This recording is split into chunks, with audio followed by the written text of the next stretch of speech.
सारं स्वागत करते। तर आज आपण भजीचाच प्रकार घेऊन आलो आहोत, ती म्हणजे गोल भजी। अगदी पटकन होतात, झटपट होतात। बरं, खेकडा भजी आणि गोल भजी यात फरक आहे, काय फरक आहे ते आपण पुढे पाहणारच आहोत। तर चला रेसिपीला सुरुवात करूया। बरं, याच्या आधी आपण खेकडा भजीची रेसिपी किंवा कांदा भजीची रेसिपी ऑलरेडी पाहिलेली आहे, त्याची लिंक मी व्हिडिओच्या शेवटी देईन, त्याच्यामुळे नक्की जाऊन पहा।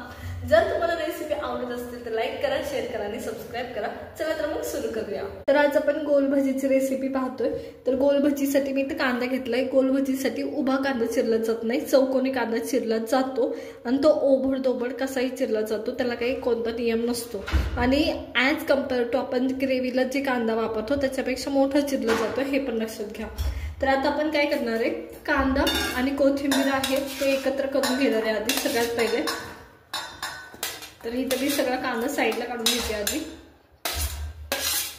हा सगळा कांदा साईडला काढून घेतलाय, पहा या पद्धतीने। आणि आता आपण याच्यात काय करणार आहे, माझ्याकडे इथे बारीक चिरलेली कोथिंबीर आहे, ती पण आपण याच्यात मिक्स करणार आहोत। आता व्यवस्थित दोन्ही पण मिक्स करायचं। मीठ ऍड करणार आहे। आता मीठ ऍड केल्यानंतर कांदा कोथिंबीर व्यवस्थित मिक्स करायची, व्यवस्थित म्हणजे पूर्ण कांदा मिक्स झाला पाहिजे। आता ह्या कांद्याला, मीठ लावलेल्या कांद्याला तुम्हाला अर्धा तास तरी असंच ठेवायचंय, जेणेकरून कांद्याला पाणी सुटलं पाहिजे। आपण कोणतंच एक्स्ट्रा पाणी वापरणार नाहीये जेव्हा भजी करणार आहे तेव्हा, एवढं लक्षात ठेवा। त्याच्यामुळं ऑटोमॅटिक त्याला पाणी सुटतं आणि त्याच्यात व्यवस्थित पीठ तिंगलं जातं, मळलं जातं, एवढं लक्षात घ्या। त्याच्यामुळे ह्याला आपण आता वाट पाहूया अर्धा तास, आणि तोपर्यंत मी हे ठेवते असंच। तर इथं आपलं कांदा ठेवून जवळजवळ अर्धा तास झालाय आणि खूप छान त्याला पाणी सुटलंय। तर लगेच आता सगळे मसाले आपण, तर इथे दाखवते मी तुम्हाला पाणी, हे पहा या पद्धतीने। तर आता आपण सगळे मसाले आधी मिक्स करून घेणार आहोत याच्यात। चला तर मग करूया। इथं मी सगळ्यात पहिले ओवा ऍड करते। ओवा व्यवस्थित चोळून घ्यायचा हातावरती आणि मग ऍड करायचा। तर त्याच्यानंतर आपण मसाला ऍड करतोय, ते म्हणजे लाल मिरची पावडर।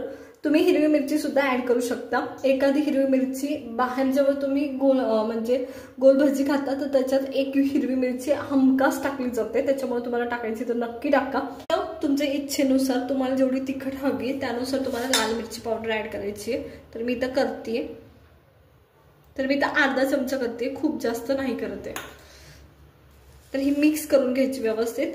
आता हळद टाकत नाही भजीमध्ये, कारण सोड्याची आणि हळदीची रिॲक्शन होते, त्याच्यामुळे टाकत नसतात, ही गोष्ट लक्षात घ्या, नाहीतर भजी आतमधून लाल होतात। तर आता हे आम्ही सगळे मसाले मिक्स केले। आता आपण बेसन पीठ जेवढं ह्याच्यात बसेल तेवढं ऍड करणार आहोत।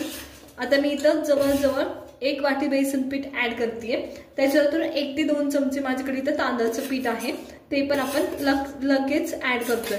आणि हे तुम्हाला ऍड करत करत, आता मीठ आधी टाकलं होतं हे लक्षात घ्या, जर गरज असेल तरच मीठ तुम्हाला ऍड करायचंय, अन्यथा नाही करायचं, कारण मिठाचं पाणी झालेलं असतं, त्याच्यामुळं शक्यता कमी असते मीठ लागण्याची। पुरेसं मीठ तुम्ही आधी टाकलं असेल तर आता जे पाणी आहे त्याच्यातच तुम्हाला व्यवस्थित हे मळून घ्यायचंय। जे कांद्याला पाणी सुटले त्याच्यात एक्स्ट्रा पाणी टाकायची गरज पडत नाही या भजींना, कारण पुरेसं पाणी सुटलेलं असतं या कांद्याला। तर चला मी ह्या व्यवस्थित मिक्स करून घेते हे आता।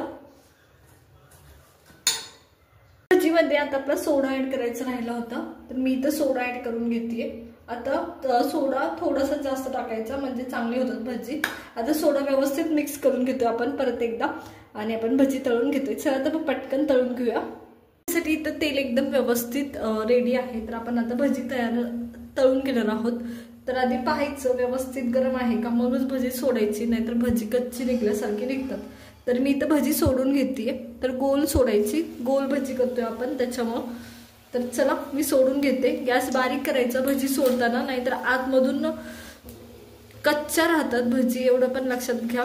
आणि हव्या त्या आकारामध्ये व्यवस्थित गोल आकारामध्ये तुम्हाला सगळी भजी सोडून तळून घ्यायची। तर एकदम बारीक गॅसवर तुम्हाला भजी तळून घ्यायची, नाहीतर आतमधून कच्ची राहतात, हे लक्षात ठेवा। आणि खूप छान ती व्यवस्थित टर्न करायला लागतात, तरच भजी व्यवस्थित आतमधून शिजतात, नाहीतर कच्ची राहतात। तर इथे एकदम कुरकुरीत अशी आपली ही भजी तयार आहेत, मी तुम्हाला दाखवते। अप्रतिम होतात, नक्की ट्राय करा। हे पहा, तुम्हाला हवा असेल तर आणखी फ्राय करू शकतात। तर पहा आवाज कसा येतोय, अप्रतिम। चला तर मग मी सगळी भजी अशीच करून घेते. इथे एकदम झटपट अशी आपली ही गोल भजी तयार आहेत. अगदी झटपट होतात, त्याच्यामुळे नक्की ट्राय करा. आवडली असेल तर लाईक करा, शेअर करा आणि सबस्क्राईब करा.